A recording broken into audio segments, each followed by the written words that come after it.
ನೇರ ದಿಟ್ಟ ನಿರಂತರ ಸುದ್ದಿಗಳಿಗಾಗಿ ವೀಕ್ಷಿಸಿ KS news TV Kannada. Vijayanagara ಜಿಲ್ಲೆ ಹರಪನಹಳ್ಳಿ ತಾಲ್ಲೂಕಿನ ಕಂಚಿಕೆರೆ ಗ್ರಾಮದ Dr. B. R. Ambedkar sports club ವತಿಯಿಂದ ಸ್ಟಂಪರ್ ಬಾಲ್ ಕ್ರಿಕೆಟ್ ಟೂರ್ನಿಮೆಂಟ್ ಗಣರಾಜ್ಯೋತ್ಸವ ಅಂಗವಾಗಿ ದಿನಾಂಕ ಜನವರಿ 25, 2026 ಭಾನುವಾರದಂದು ಕಾರ್ಯಕ್ರಮ ಹಮ್ಮಿಕೊಳ್ಳಲಾಗಿತ್ತು. ಈ ಕ್ರಿಕೆಟ್ ಟೂರ್ನಿಮೆಂಟ್ನಲ್ಲಿ 20ಕ್ಕೂ ಹೆಚ್ಚು ತಂಡಗಳು ಭಾಗವಹಿಸಿದ್ದವು. ಬಿಡಿಸಿಸಿ ಬ್ಯಾಂಕ್ ನಿರ್ದೇಶಕ, ತಾಲ್ಲೂಕು ವಾಲ್ಮೀಕಿ ಸಮಾಜದ ಅಧ್ಯಕ್ಷ ವೈ. ಡಿ. ಅಣ್ಣಪ್ಪ ಉದ್ಘಾಟಿಸಿ ಮಾತನಾಡಿ, ಗ್ರಾಮೀಣ ಪ್ರದೇಶದ ಕ್ರೀಡಾಪಟುಗಳು ಕ್ರೀಡೆಯಲ್ಲಿ ಭಾಗವಹಿಸಿ ರಾಜ್ಯ ಹಾಗೂ ರಾಷ್ಟ್ರ ಮಟ್ಟದಲ್ಲಿ ವಿಜೇತರಾಗಿ ಬರಲಿ, ಇದರ ಜೊತೆಗೆ ಯುವಕರು ಶಿಕ್ಷಣಕ್ಕೆ ಹೆಚ್ಚು ಗಮನಹರಿಸಿ ಡಾ.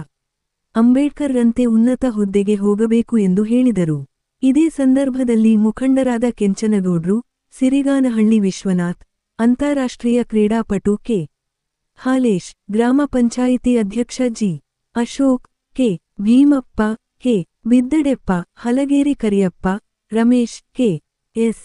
ಪ್ರಸನ್ನ, ಕ್ಯಾರಕಟ್ಟೆ ನಾಗರಾಜ್, ಅರಸೀಕೆರೆ ಮಂಜುನಾಥ್, ಧನಂಜಯ, ಚಂದನ ಅಣ್ಣಪ್ಪ, ನಿಚ್ಚವ್ವನಹಳ್ಳಿ ಸುರೇಶ್ ಗ್ರಾಮದ ಎಲ್ಲಾ ಸಮಾಜದ ಮುಖಂಡರು, ದಾನಿಗಳು, ಗ್ರಾಮಸ್ಥರು ಹಾಗೂ ಕ್ರೀಡಾಪಟುಗಳು ಹಾಜರಿದ್ದರು. ವರದಿ Mahesh, Arasikere, KS news TV Kannada. ಗ್ರಾಮದಲ್ಲಿ ಆಯೋಜನೆ ಮಾಡಿದ್ದು ಬಹಳ ಖುಷಿಕರವಾದಂತಹ ವಿಚಾರವಾಗಿದೆ. ಈ ಆಟದಲ್ಲಿ ಭಾಗವಹಿಸೋದು ಬಹಳ ಮುಖ್ಯ. ಯಾಕಂದ್ರೆ ಸೋಲು ಗೆಲು ಇದ್ದೇ ಇರ್ತಾವೆ. ಯಾಕಂದ್ರೆ ಎಲ್ಲರೂ ಗೆಲ್ಲೇಬೇಕಂತದ್ದು ಬಂದಿರ್ತಾರೆ, ಸೋಲಕ್ಕಂತ ಯಾರು ಬಂದಿರಲ್ಲ. ಆದ್ರೆ ಅದನ್ನ ನಾವ್ಯಾರು ನಾವು ಸೋತ್ವಿ ಅನ್ನೋದನ್ನ ಬೇಜಾರು ಯಾರು ಮಾಡಿಕೊಳ್ಳಬಾರದು. ಯಾಕಪ್ಪ ಅಂತಂದ್ರೆ ಇದು ನಮಗೆ ಕ್ರಿಕೆಟ್ ಇರ್ಬೋದು, ಕಬಡ್ಡಿ ಇರ್ಬೋದು, ಬ್ಯಾಡ್ಮಿಂಟನ್ ಇರ್ಬೋದು, ಒಳ್ಳೆ ಆರೋಗ್ಯಕರವಾಗಿರ್ತಕ್ಕಂಥ ಸ್ಪೋರ್ಟ್ಸ್ಗಳಿವು. ಇನ್ನು ನಮ್ಮ ಗ್ರಾಮೀಣ ಭಾಗದಲ್ಲಿ ಅತಿ ಹೆಚ್ಚಾಗಿ ಈ ಒಂದು ಸ್ಪೋರ್ಟ್ಸ್ಗಳು ನಡೀಲಿ ಅಂತ ಹೇಳಕ್ ಇಷ್ಟಪಡ್ತೀನಿ. ಅದೇ ರೀತಿ ನಮ್ಮ ಏನು ಇವತ್ತಿನ ಯುವಕರು ಓದೋದ್ರ ಕಡೆಗೆ ಹೆಂಗ ಅಂಬೇಡ್ಕರ್ ಅವರು ನಮಗೆ ಸಂವಿಧಾನವನ್ನು ಬರೆದು ಕೊಟ್ಟಿದ್ದಾರೋ, ಅದೇ ರೀತಿ ಆ ಒಂದು ಸಂವಿಧಾನವನ್ನು ಓದಿ ನಾವು ಮುಂದೆ ನಮ್ಮ ಗ್ರಾಮದಲ್ಲಿ ಒಳ್ಳೊಳ್ಳೆ ಉನ್ನತ ಅಧಿಕಾರಿಗಳು ಆಗ್ಬೇಕು ಅನ್ನೋದು ಒಂದು ದೊಡ್ಡ ಆಸೆ ಇದೆ ನಮಗೆ.